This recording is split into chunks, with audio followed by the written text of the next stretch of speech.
বেদানাতে আছে প্রচুর পরিমাণে নানাবিধ উপকারী উপাদান, যা আমাদের শরীরের পক্ষে খুবই প্রয়োজনীয় এবং হিতকারী। বেদানাকে বিভিন্ন নামে বিভিন্ন স্থানে ডাকা হয়ে থাকে। কোথাও কোথাও একে ডালিম বলা হয়ে থাকে, কোথাও বলা হয়ে থাকে আনার, আবার কোথাও কোথাও একে হাজার বীজের আপেল নামেও আখ্যায়িত করা হয়েছে। ইংরেজিতে বলা হয় পোমোগ্রানেট। বন্ধুরা, বেদানাতে আছে প্রচুর পরিমাণে নানাবিধ ভিটামিনস, এছাড়া ফাইবার, অ্যান্টিঅক্সিডেন্টস, মিনারেলস, উদ্ভিজ প্রোটিন। নিয়মিত যদি আমরা একটি করে বেদানা খেতে পারি, তাহলে আমাদের শরীরে রক্তাল্পতা বা অ্যানিমিয়া কখনোই দেখা দেবে না। বেদানা ক্যান্সারকে নিয়ন্ত্রণ করে থাকে, তাই নিয়মিত বেদানা খেতে পারলে ক্যান্সারের মতো মারণ ব্যাধি থেকে কিন্তু আমরা মুক্তি পাব। এক কথায়, ক্যান্সারের কবলে যদি পড়তে না চান, তাহলে এখন থেকেই একটি করে বেদানা খাওয়ার অভ্যেস শুরু করে দিন বন্ধুরা। বেদানা যদি নিয়মিত আমরা খাই, তাহলে আমাদের ত্বক থাকবে সুন্দর। ত্বকে অকাল বার্ধক্য কখনোই দেখা দেবে না। চুলের স্বাস্থ্যও ভালো রাখে বেদানা। যাদের বাতের ব্যথা আছে, তারা বেদানা খেলে উপকার পাবেন। বেদানা যে কোনো ধরনের ব্যথা থেকে আমাদের মুক্তি দিয়ে থাকে, যেমন গিটে গিটে ব্যথা, এছাড়া পেশির ব্যথা থেকেও কিন্তু আমাদের মুক্তি দিয়ে থাকে।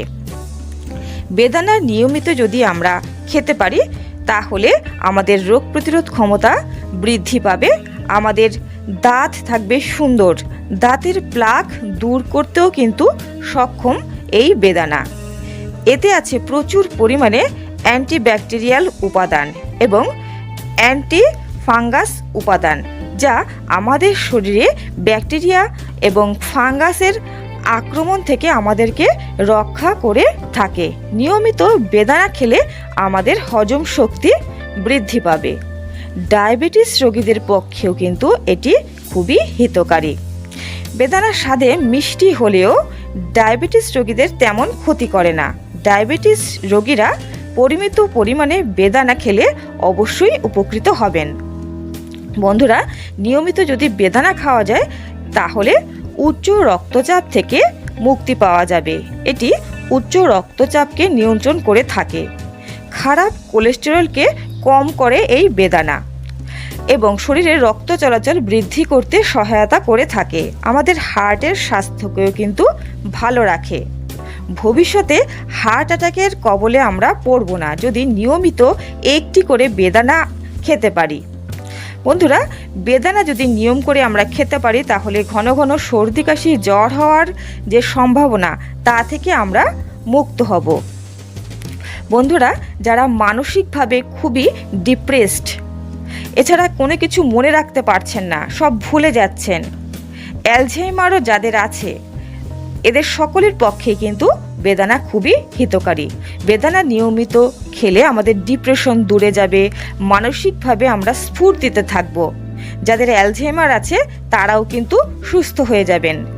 এবং যাদের স্মৃতিভ্রষ্ট হচ্ছে, তারা কিন্তু বেদানা নিয়ম করে খেতে পারলে আবার স্মৃতি ফিরে পাবেন।